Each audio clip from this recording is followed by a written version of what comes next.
Hi, I'm Dr. Chuck Betters. Welcome to Ask Dr. Betters. You know, some years ago, not too long ago, but just a few years ago, I had two officers from my church and myself, we went out to lunch together. And we were talking about some of the technological changes we wanted to make in the church. I kept thinking to myself, actually thinking out loud, what would the Apostle Paul have done with the internet? What would the Apostle Paul have done with social media? How much more effective would he have been if he had an opportunity to go on Facebook or any of the other social media sources? What would he have done with that? How would he have used it? And so we were out to lunch together with two other elders and myself, and they were more from the old school of change. They didn't want to see a whole lot of change in the church. And I invited the young waitress over to our table to ask her a question. She came over to the table and I said, "Do you have friends?" She said, "Yes." And I said, "How do you communicate with your friends? What is your primary method of communication?" And she said, "The internet, texting." She said, "We get on the phone and we text each other." And I said, "So there's really none of this, no eye-to-eye contact. There's really no one-on-one conversation going on between you?" And her response was, "No." And then I asked her, "So do you go to church anywhere?" She said, "Oh, no, I don't go anywhere." And I said, "Well, if you were going to go to church, what kind of a church would you choose?" And it kind of surprised all of us sitting there. She said, "Well, I would want to have relationships. I would want to be able to talk with people. I would want to be in a church where," and I said, in other words, face to face, "you would have more of this eyeball to eyeball contact." She said, "Yes." I said, "So there is a downside to technology, that is the absence of human interaction." And she said, "Well, I never thought of it that way, but yeah, you're right.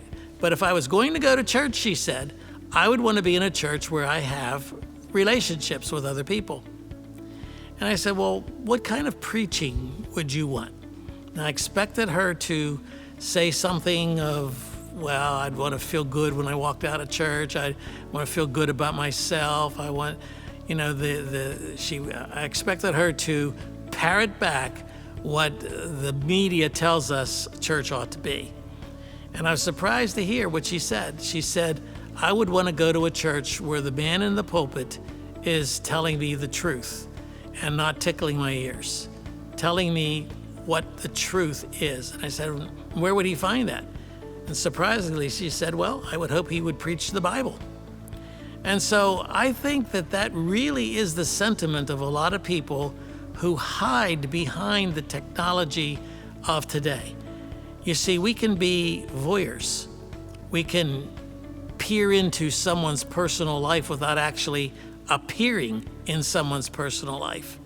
We can use the internet. We can use Facebook to hurt people, to be passive aggressive, to say things that, well, we're not naming names, but you know, if you're reading this is you I'm talking about. We can bully on the internet. Children should be monitored very, very carefully of what they're allowed to see, if anything, on places like Facebook and other forms of social media. Social media can be very, very beneficial in keeping us up to date with what's going on in other people's lives that we care about. But now we measure friendships by how many so-called friends on Facebook we have.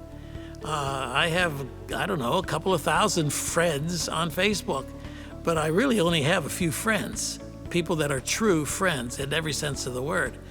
And so we can use Facebook to hurt others. We can use Facebook to glorify God, to speak the truth of Scripture in love. We can address common social issues, take our stand, etc. And so in that sense, it can be very, very beneficial, but it can also be very, very dangerous, where we use it as a platform to injure others, to injure their reputation, to say things that we ought not to be saying, because somehow or another we've convinced ourselves that if they're not standing right there in front of us, they can't possibly be offended by it. So I do think it's a double-edged sword, and we have to be very, very careful in monitoring it, especially in checking ourselves to make sure we are not using the platform for ungodly purposes, and especially for our children, where we should be monitoring everything that they're doing online. That is so critical, because once thoughts are placed in their mind, once images are planted into their brains, they're there forever. They will never, ever go away. And so much damage could be done by the internet in that bedroom with that child, with that door closed and you not knowing what's going on. And that's one of the most devastating things that can happen to a child, is to be injured permanently by words. And those words oftentimes take place online. So technology, I believe, is a double-edged sword. It can be used for God's glory, and it can be used for Satan's glory. And I hope this helps.